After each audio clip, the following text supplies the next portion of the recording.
May nakwalang labuyo. Inuli ko ngayon. Ayun o. Pamain ka kayo yung labuyo. Wala nang buntot mga idolo. Huli sa si Aiko.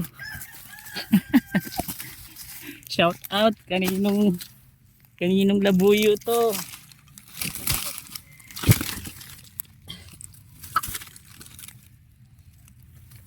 Ito na yung labuyo mo. Walang buntot mga idolo. Ayan, sawa siya kakain ng mangga. Legit master mga idol. Na ito yung si Aiko nakapila oh. Yun yung aking inahin. Yung ginamitan ko. Ginamitan ko siya nito. Oh, ito. Dali mga idolo. Oh, shout out sa may-ari ng labuyo na to. Ba't kasi nabunot ang ano? Pag siya nga pala mga idolo, kung hahawa kayo ng labuyo, lalo at bagong huli, huwag nyo nga hawakan sa buntot. Lagi nyo hawakan dito sa ano, sa pagitan ng hita o kaya sa paa, para sigurado. Para sigurado mga idolo, kasi pagka hinawakan nyo sa buntot, ay nako, mauubos ang buntot niya. Tignan nyo nangyari dito oh, sa labuyo na to.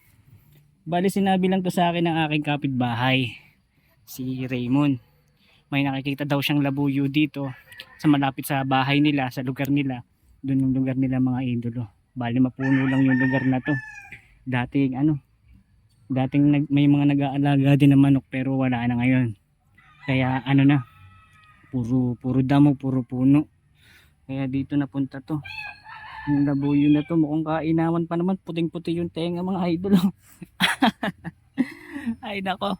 Tiyempo at merong kapitbahay na mga ngate. Ay to, nahuli na agad natin mga idolo. Pagka uwi galing trabaho, sinalpakan ko na agad ng inahin at saka speaker. Dali. Kain naman ay ang dungays.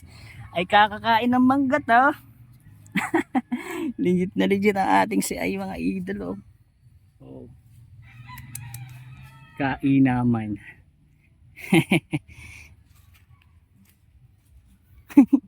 Legit ang ating inahin. Kapogi pa naman oh, sayang eh oh.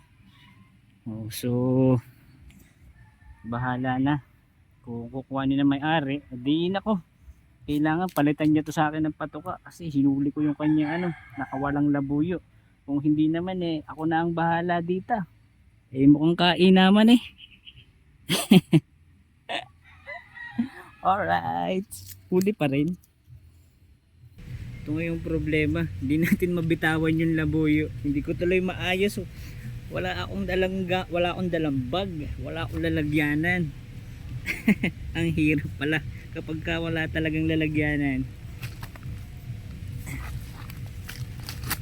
Ang hirap ng walang lalagyanan pagka may nahuhuli.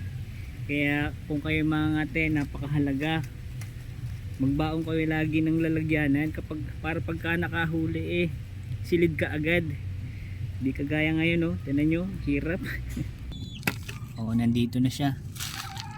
Lamusan muna natin, napakadungis ng labuyo na to.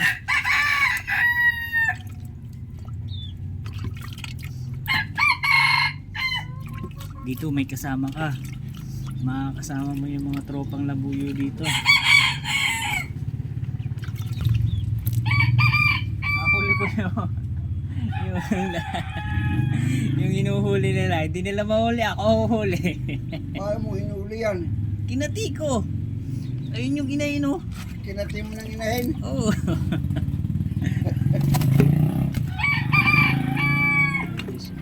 Wala kang buntot sa dungis puro mangga.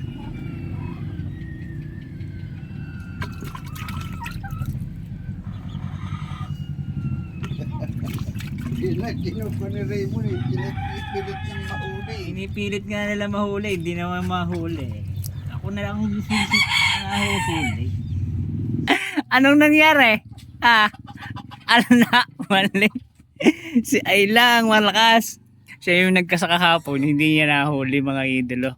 Ilang araw na bang kawalayan? Isang linggo na. Ito ang nakadali. Maduga, bahala ka dyan. Sabi mo, kakasama mo na agad. Wala eh. Eh, ako na na. Pa ako sa bahay. Ha? Ginawa ka. Naunahan na kita. Para sa akin talaga yan kasi wala akong nahuhuli eh.